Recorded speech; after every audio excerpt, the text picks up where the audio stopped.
Hey guys, welcome to Peripheral Vision, and today we're taking a look at the Game Boy Advance SP. More specifically, the Game Boy Advance SP Model 101. You see, there are two versions of the SP, the 001 and the 101.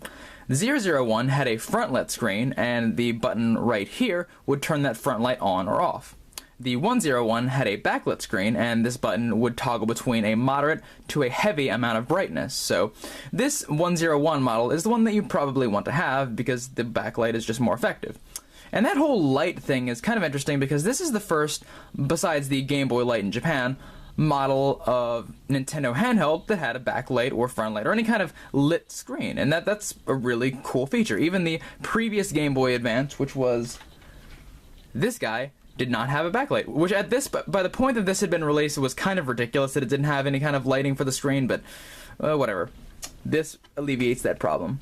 It also alleviates a number of other problems. First off, with its folding design, this has a much lower chance that you'll scratch the screen, which is great. It's awesome. Plus, this compactness makes it a lot easier to put in your pocket and stuff. Now, they have on the sides power, and you'll see when you hit the power, there is a little indicator light here that tells you if it's on or off. And then you see a little thing right here, and I'll explain what that is in just a second. On the other side, we've got the volume, which is on a slider. It's got some triggers up here, which are the L and R. And then we've got some stuff on the back. On the sides, there are these two little grooves here, and those are for additional peripherals. Then there is this, another slot for peripherals to be attached to the Game Boy. And then there's this. Now, what I said before about this particular light is I'd tell you later, and I'm telling you that now. This is a charging port. This is the first, or if I'm pretty confident, this is the first Game Boy that required a charging cable of any kind. So, and it's a very unique charging cable. You have to have that specific. It doesn't work with any other particular type, even the Game Boy Micro. But you need a specific type of charger for the Game Boy Advance SP. So make sure if you buy one of these, that you get the charger with it. Otherwise, you'll probably have to order it offline or hope that a used game store has an extra one. Also, this port can be used for headphones. Now, I know this doesn't look like a typical headphone jack, but it isn't. It actually isn't. So you're right.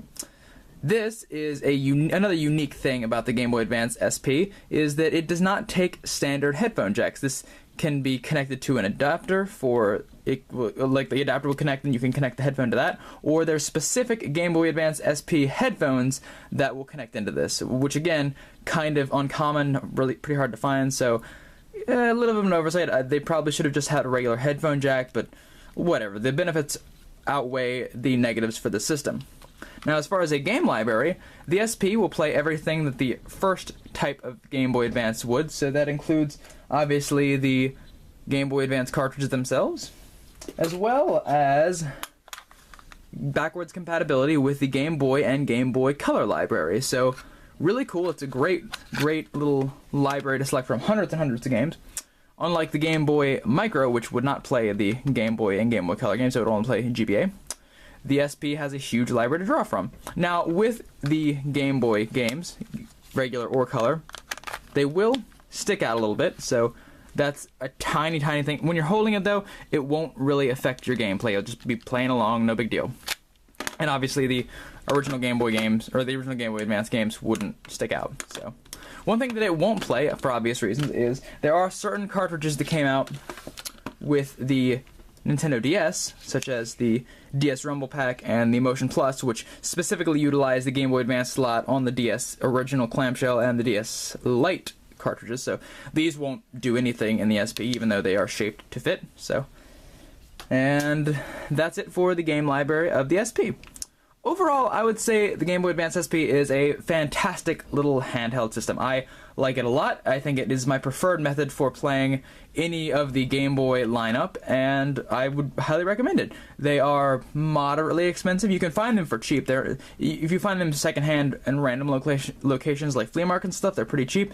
At game stores, they're a little expensive. They're getting up there because people are realizing how versatile they are. Because even though older DS models can play Game Boy Advance, they can't play Game Boy. And it's nice to have a handheld that can play the entire Game Boy lineup, which is really, this is the one that you want to get. Game Boy Advance SP, you rock. Thank you. Thank you. Later days. Should be a ventriloquist.